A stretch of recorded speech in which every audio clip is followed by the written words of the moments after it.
नमस्कार दोस्तों, स्वागत है आप सबका मेरे चैनल बीबी की ट्रेंड्स में।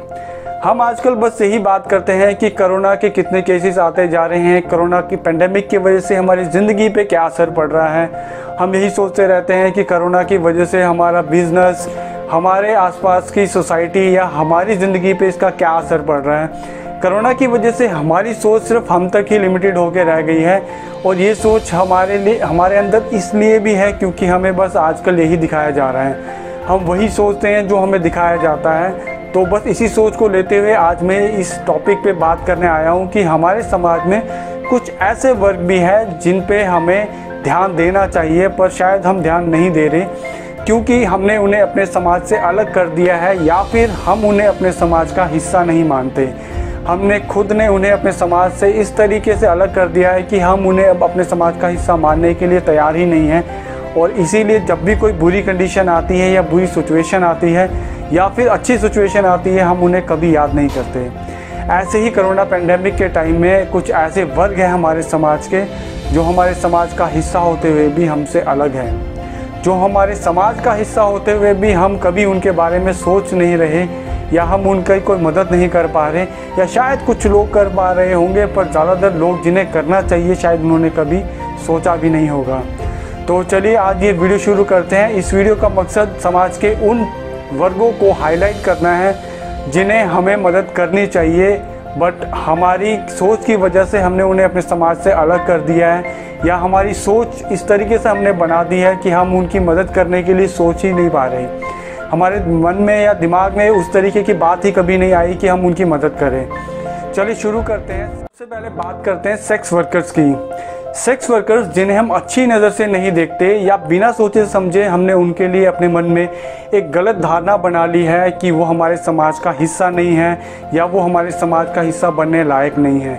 कोरोना पेंडेमिक से जितना डर संक्रमित होने का हमें है उतना ही डर उन्हें भी है। जितना संक्रमित होने के चांसेस हमारे हैं उससे कई ज़्यादा चांसेस उन लोगों के हैं। उनकी ज़िंदगी पे कोरोना पेंडेमिक का बहुत ज़्यादा असर पड़ा है। हर तरीके के बिज़नेस को अगर आप लेंगे तो आपको इस बिज़नेस को भी कंसीडर करना पड़ेगा।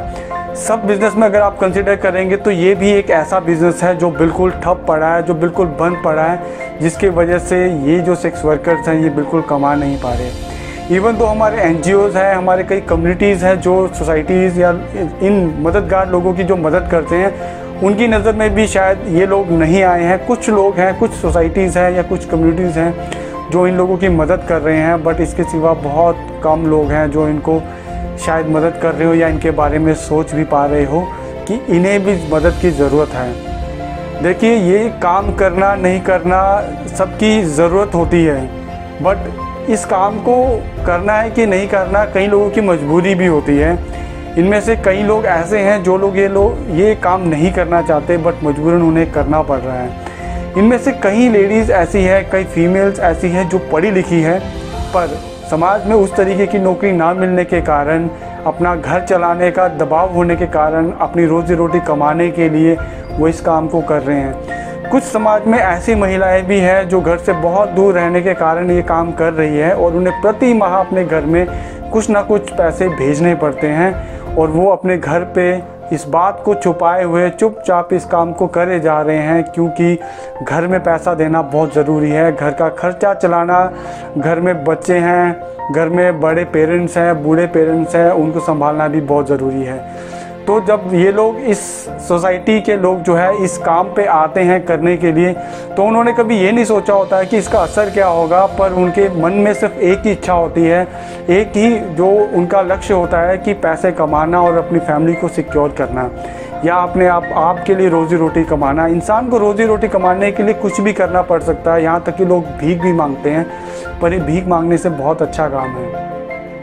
कोरोना के कारण अब ये व्यवसाय आज अपने बेहद ही मुश्किल समय से गुजर रहा है। यहाँ काम करने वाली कई फीमेल्स की अर्निंग बिल्कुल बंद हो चुकी है और बस कुछ लोग जिन्हें इनके बारे में पता है या फिर उन्होंने थोड़ा समझा है वह लोग इन्हें ज़रूरत की चीज़ों की सप्लाई करने जाते हैं। समाज की कई रिस्ट्रिक्शंस के चलते ये आज भी समाज में हमारी तरह नॉर्मल काम नहीं कर सकती।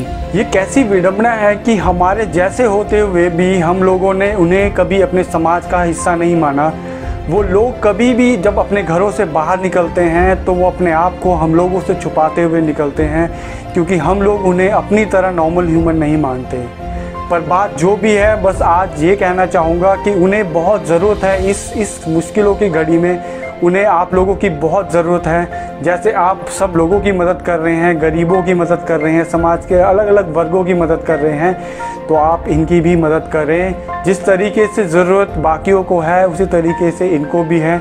ये भी आज इस पेंडेमिक के दौरान कोई काम नहीं कर पा रहे, इनकी अर्निंग्स बिल्कुल ज़ीरो है। तो हो सकता है तो आप कोशिश करके इनकी मदद ज़रूर करिए। मेरी रिक्वेस्ट है, जितने भी NGOs हैं या गवर्नमेंट कंपनीज़ हैं या फिर इंडिविजुअल ऑर्गेनाइजेशंस हैं जो ऐसी चीज़ें रन कर रही है, जो लोगों तक खाना या कुछ पहुंचा रहे हैं, तो ऐसी टाइम में प्लीज़ इनकी भी मदद करें और जो हो सकता है अपनी तरफ से करिए। चलिए हम आगे बढ़ते हुए अब हम बात करते हैं समाज के एक ऐसे वर्ग की जो हमारे बीच में होते हुए भी शायद हमसे अलग है या हमने उन्हें कंसीडर करना छोड़ दिया है, और उनके अलग होने का कारण कोई और नहीं, हम खुद हैं। हम लोगों ने खुद उन्हें अपने आप से अलग किया है। जी हाँ, आज मैं बात करना चाहूँगा ओल्ड एज होम्स की। हम में से कई लोग जिनके माता पिता शायद बूढ़े हो जाते हैं या किसी काम के नहीं रहते, तो आप लोग उन्हें अपने घर से निकाल के ओल्ड एज होम भेज देते हैं। एक ऐसी जगह भेज देते हैं जो पहले ही फंडिंग क्राइसिस या फाइनेंशियल क्राइसिस से जूझ रहा होता है, जहाँ पहले से पैसे की बहुत कमी होती है। और ऐसी कंडीशन में जब आप अपने घर से अपने बूढ़े पेरेंट्स को वहाँ भेजते हैं तो वो कैसे सर्वाइव करते होंगे, तो ज़रा सोच के देखिए। कोरोना पेंडेमिक की वजह से अब इन्हें सबसे ज़्यादा परेशानियों का सामना करना पड़ रहा है। जगह की तंगी और वृद्ध लोगों की बढ़ती संख्या के कारण ये लोग अच्छे से सोशल डिस्टेंसिंग का पालन भी नहीं कर सकते और ना ही चाहते हुए भी एक दूसरे को दूर रहने के लिए कह सकते हैं। ये लोग इतने असहाय हैं कि चाह के भी कुछ भी नहीं कर सकते। जीवन के इस मोड़ पे जब उनके अपने बच्चे उन्हें इस हाल पे छोड़ जाते हैं तो ये सोच कर ही दिल रो पड़ता है। सच्ची खुशी हमेशा दूसरों के चेहरे से झलकती है, और मुझे उम्मीद है कि आप लोग जो ये वीडियो देख रहे हैं वो इस वीडियो को देखने के बाद ज़रूरतमंदों की मदद ज़रूर करेंगे। और मेरी बात को अगर सही मायने में समझ रहे हो तो आपको उनकी खुशी में एक सुकून का एहसास ज़रूर होगा। ओल्ड एज लोग कोरोना से सबसे ज़्यादा प्रभावित हुए हैं, और एक रिसर्च के अनुसार यही एक ऐसा एज ग्रुप है जिसे कोरोना का सबसे ज़्यादा असर हुआ है। लो इम्यूनिटी और हेल्थ इश्यूज़ के चलते इनके संक्रमित होने के सबसे ज़्यादा चांसेस हैं। इसीलिए मैं आप सबसे रिक्वेस्ट करूंगा कि आप सब इन्हें अपने माता पिता समझते हुए, इन्हें प्यार और सम्मान देते हुए इनकी मदद ज़रूर करें। आप लोगों की छोटी छोटी मदद इन्हें ज़िंदगी जीने की संभावना बढ़ा सकती है, इनकी ज़िंदगी जीने की इच्छा बढ़ा सकती है। तो मैं आप सबसे रिक्वेस्ट करूँगा कि जितनी मदद हो सकती है आप इनकी मदद करें, क्योंकि ये लोग वही हैं जिन्हें हम लोगों ने अपने सोसाइटी से, अपने घरों से निकाल दिया है, और आज इन्हें ज़रूरत है। इन्होंने बचपन में हमें मदद की है, हमें बड़ा पाल पोस कर बड़ा किया है, आज हमें इनकी मदद करना ज़रूरी है। तो जितना मदद हो सकता है करें और इनकी जीने की संभावना को बढ़ाइए।